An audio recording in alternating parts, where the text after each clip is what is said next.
What is going on, MOASS Nation? Boy, do I have some content to share with you today, and you've got to watch it because it's funny as hell. It made me laugh my ass off, and it's going to make you laugh your ass off. At least I think it will. So we are going to get started right away, but before we do, please do not forget to smash that thumbs up button to share this video, or so that the YouTube algorithm shares this video with as many apes as possible. And for the love of God, if you're not subscribed yet, go ahead and subscribe. Tap that notification bell so you never miss my videos when I drop them, because I drop content just like this every single dadgum day. And now, without any further ado, let me tell you what in the hell is going on. So I'm browsing YouTube, I'm browsing the internet, and I find this Apes, which at the time I did not know she was an Apes. Apes, by the way, stands for the feminine version of ape, the womanly version, the woman version, okay? And this chick, man, she is freaking aggressive. It's a senator from Colorado. Just by me saying that, maybe some of you already know who the hell she is. Anyhow, check out this kind of short clip, and then I'll share with you how in the hell I know that she's an ape, and I think you're going to really want her on our freaking side. Thank you, Mr. Chairman. An in-person committee hearing would solve a lot of the issues that we're seeing today. Mr. Chairman, we all took an oath to uphold and secure the Constitution, every single one of us. Our first act as members of Congress was to take our oath of office. And please allow me to remind you a portion of that oath. The chair and every other member here solemnly swore that we would support and defend the Constitution of the United States against all enemies, foreign and domestic.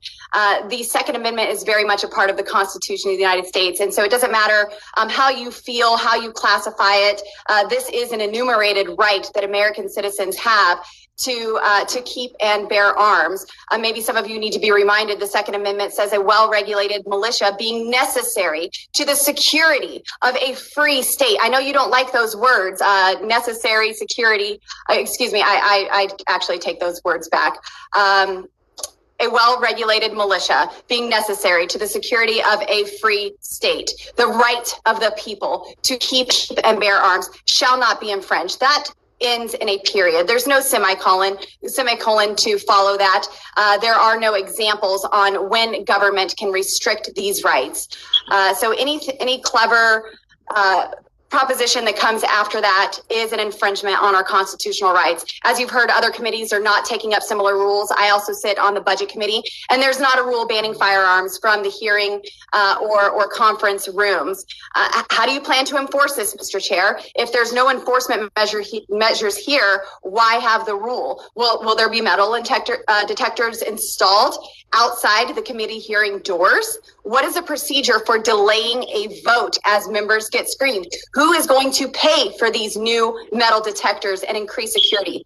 Mr. Chairman, will you pay for this, or will the taxpayers cover these expenses? I would like to request at this time personal security detail that the chairman pays for himself for every time I step into the committee room. If this is passed, the chairman is trying to take responsibility for my personal safety while stripping away my Second Amendment rights. I don't want a security guard. I want personal security detail. I need personal security detail to protect each member that requests it. House leadership has proven that they believe they need fences lined with miles of razor wire because there are supposed active threats against the Capitol complex. So if they want razor wire fences, security, armed security, then we should be able to protect ourselves against these threats. And I want my own security detail. On January 6th, none of us were looking to our neighbors saying, gosh, I hope there are enough metal detectors outside. No, the Speaker of the House was whisked away safely while we were all left vulnerable and defenseless. That I would like to ask, will there be places to store firearms? I'm allowed to carry my firearm in the Capitol complex. So will there be a safe storage area for me to lock up my firearm once I'm disarmed by this committee's chairman? I believe that this is just messaging on the part of the Democrats. It is unconstitutional for members of Congress to be detained on their way to vote. With that, I would like to say, are there any other enumerated rights that will be nullified in this committee? Do we have the right to free speech here? The First Amendment secures our right of religious freedom. Are Bibles forbidden in this committee? Are hijabs, are crosses prohibited in this committee? Do we have the 14th Amendment? Are we not all equal under the law here in the Natural Resources Committee? How about the 19th Amendment? Can women vote in this committee? As a woman, I need to be certain this committee has no intention to take my right away to vote. Why do you think they could cherry pick? Why does anyone think that they could cherry pick the Second Amendment and say that this is the one enumerated right that we can take away from people? Why stop with the Second Amendment? Let's go ahead and quarter soldiers in this committee room. There's plenty of soldiers in the parking garage at Fort Pelosi in Washington, D.C. Let's go ahead and forget about due process while we're at it. That way we can unreasonably seize and search members of Congress before they enter the committee room. You know, kind of like what's going on in the House chambers right now.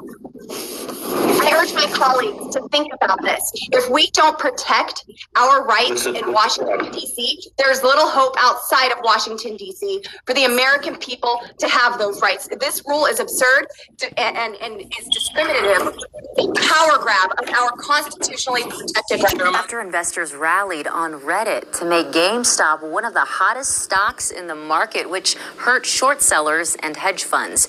Now Congress is weighing in, and that includes Colorado Republican Lauren Boebert. In a statement, Representative Boebert said, quote, hard-working Americans lost their investments after Robinhood and other financial institutions engaged in unprecedented market manipulation and halted the purchase of GameStop stock and other securities to prevent further financial losses for their hedge fund buddies on Wall Street. Republican Ken Buck also called for an investigation on Twitter.